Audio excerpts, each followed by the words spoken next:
മാറ്റവും അനുവദിക്കാതെ അവർക്കെല്ലാം പിഴ ഇടേണ്ടി വരുന്ന സ്ഥിതി ഇപ്പോൾ വന്നു കഴിഞ്ഞിരിക്കുക. മുഖ്യമന്ത്രിയുടെ ദുരിതാശ്വാസ നിധിയിൽ നിന്നും ഉൾപ്പെടെ പണം ലഭിക്കുന്നതിനുള്ള സുതാര്യമായ സംവിധാനം ഓൺലൈൻ സംവിധാനത്തിൻ്റെ ഭാഗമായിട്ട് ഇതിനു മുമ്പ് കേരളം കൈകാര്യം ചെയ്തതാണ്.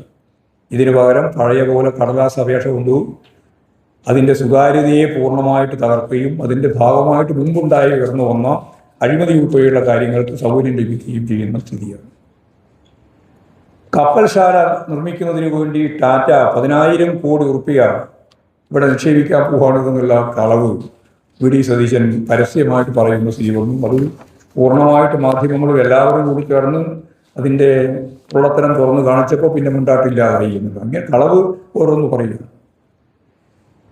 ശ്രീമതി ടീച്ചർക്കെതിരായിട്ടുള്ള കടന്നാക്രമണം അത് വലിയ രീതിയിൽ ഇപ്പോൾ മാധ്യമങ്ങളുടെ ഭാഗമായിട്ട് വന്ന ഒരു പ്രശ്നമാണ്. ശ്രീമതി ടീച്ചറെ ആർക്കും പ്രത്യേകിച്ച് പരിചയപ്പെടുത്തേണ്ട കാര്യമില്ല. ഒരു അരനൂറ്റാണ്ടായി കേരളത്തിലെ രാഷ്ട്രീയ സാമൂഹിക മേഖലയിൽ പ്രവർത്തിക്കുന്ന CPIM-ൻ്റെ കേന്ദ്ര കമ്മിറ്റി അംഗമായിട്ടുള്ള സഖാവ് ശ്രീമതി ടീച്ചർക്കെതിരായി വ്യാപകമായ പ്രചാരവേല അതിന് മത്സരപരമായ രീതിയിൽ നടത്തുന്ന മാധ്യമങ്ങളുടെ ഒരു ചിത്രമാണ് നമ്മൾ കണ്ടത്.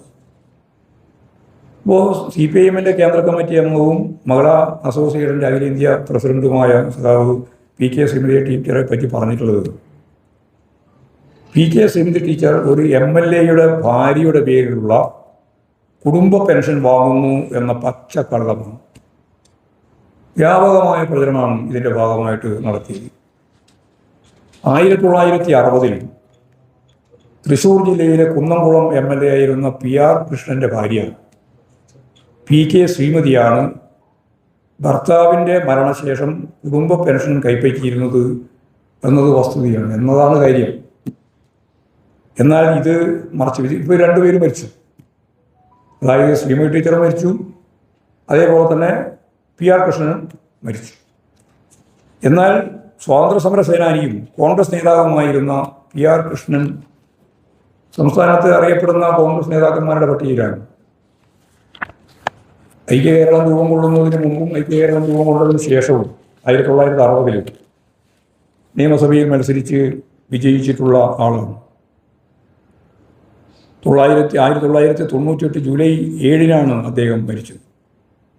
അദ്ദേഹത്തിൻ്റെ MLA പെൻഷനാണ് ഭാര്യ P.K. ശ്രീമതിക്ക് ലഭിച്ചിരുന്നത്. PR കൃഷ്ണൻ്റെ മകൻ ഇന്നലെ മാധ്യമങ്ങളോട് ഈ വിഷയത്തിൽ പ്രതികരിക്കുകയും ചെയ്തിട്ടുണ്ട്.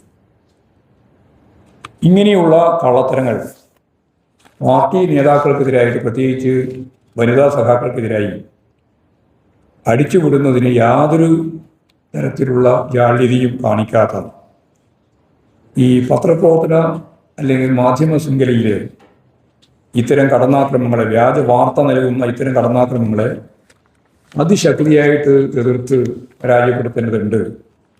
മാധ്യമങ്ങളും അത് ഗൗരവപൂർവ്വം പരിശോധിക്കേണ്ടതാണ്. തെറ്റായ വാർത്തകളുണ്ടാക്കി മനുഷ്യനെതിരായിട്ട്, സാധാരണ മനുഷ്യർക്കെതിരായിട്ട് അതിശക്തിയായ പ്രചാരവേല സംഘടിപ്പിക്കുന്ന നിലപാടിനെ അതിശക്തിയായിട്ട് പാർട്ടി സംസ്ഥാന കമ്മിറ്റി എതിർക്കുകയാണ്. ഇന്നലെ സംസ്ഥാന കമ്മിറ്റി ഇക്കാര്യം പരിശോധിച്ചിട്ട് P.K. ശ്രീമതി ടീച്ചറോട് നിയമപരമായ നിലപാടുകൾ സ്വീകരിക്കണം, ഒപ്പം മഹിളാ പ്രസ്ഥാനം അതിശക്തിയായിട്ട് ഇതിനെതിരായിട്ട് പ്രതികരിക്കുകയും പോകണം എന്നിപ്പോഴും തീരുമാനിക്കും. ഇത്രയും കാര്യങ്ങളാണ്